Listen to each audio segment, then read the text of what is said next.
ৰাজ্যত গঠন হল নতুন ৰাজনৈতিক দল।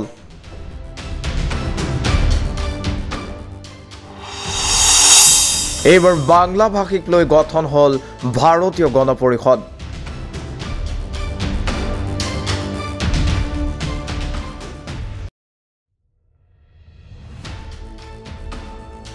সন্মুখত লোকসভা নিৰ্বাচন। লোকসভা নিৰ্বাচনক লৈ ৰাজনৈতিক দল সংগঠনৰ মাজত আৰম্ভ হৈছে জল্পনা কল্পনা। অসমৰ সকলো বাংলাভাষী লোকক একত্ৰিত কৰি আগন্তুক লোকসভা নিৰ্বাচনৰ বাবে সাজু নৱগঠিত ৰাজনৈতিক দল ভাৰতীয় গণ পৰিষদ। ২৪ৰ লোকসভা নিৰ্বাচনত ৰাজ্যৰ ৭টা লোকসভা সমষ্টিত প্ৰাৰ্থিত্ব প্ৰদানৰ বাবে সাজু ভাৰতীয় গণ পৰিষদ। বাংলাভাষী নাগৰিকৰ NRC আৰু ডি ভোটাৰৰ সমস্যা লগতে ভূমি অধিকাৰক মূল ইছ্যু হিচাপে লৈ আগবঢ়াৰ সংকল্প নৱগঠিত দলটোৰ। তামুলপুৰ জিলাৰ গোৰেশ্বৰ বঙালীপাৰাত বুধবাৰে অনুষ্ঠিত হয় দলটোৰ এখন সাধাৰণ সভা। সভাত দলটোৰ নেতৃত্ববৰ্গই বৰ্তমানৰ চৰকাৰৰ বিৰুদ্ধে সৰব হৈ পৰা দেখা যায়।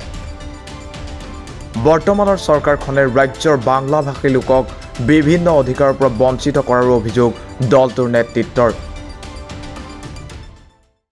আজিৰ সভাখনৰ উদ্দেশ্য হ'ল যে আমি অসমৰ প্ৰকৃত ভাৰতীয় ভূমিপুত্ৰ খিলঞ্জীয়া মানুহ, আমি লাঞ্ছিত বঞ্চিত, আমি বিদেশী হৈছোঁ, আমাৰ ডিটেনশ্যন কেম্পত লৈ গৈ আছে, আমাৰ মাটিৰ অধিকাৰ চব লৈ গৈ আছে।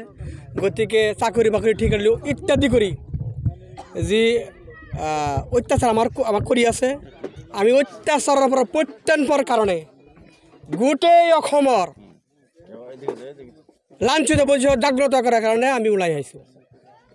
আৰু আমি আজিৰ সভাৰ নহয়, আমি চেলেঞ্জ কৰিছোঁ হিমন্ত বিশ্ব ডাঙৰীয়াক যে আমি বিদেশী যদি হওঁ আমি স্বেচ্ছাই গুচি যাম, আৰু যদি বিদেশী নহওঁ আমাক এটা অত্যাচাৰ কৰাৰ কাৰণে আমি সহ্য নকৰোঁ, আমি তীব্ৰ আন্দোলন কৰি তুলিম, সাৱধান কৰি দিছোঁ আজিৰ সেইখন সভাৰ জৰিয়তে। ছাৰ উদ্যোগত ৰাজহুৱা সভা হয়। সভাত উপস্থিত থাকে কেন্দ্ৰীয় কমিটিৰ সভাপতি সহদেৱ দাস ডাঙৰীয়া, সভাত উপস্থিত থাকে কাৰ্যকাৰী সভাপতি শান্তনু মুখাৰ্জী দা, আৰু তেওঁ এতিয়া ভাষণ দিয়া তেখেত বৰপেটাৰ পৰা আহে কাৰ্যকাৰী সভাপতি তেখেত। মোৰ লগত উপস্থিত আছে বাক্সা জিলাৰ মহিলা মৰ্চাৰ সাধাৰণ সম্পাদিকা, মোৰ লগত উপস্থিত আছে তামুলপুৰ জিলাৰ সভাপতি তেখেত। আজিৰ এই সভাত আহি আমি বহুত সন্তুষ্ট হৈছোঁ, ভাল পাইছোঁ আমি, কাৰণ যথেষ্ট সঁহাৰি জনাইছে, সমৰ্থন জনাইছে।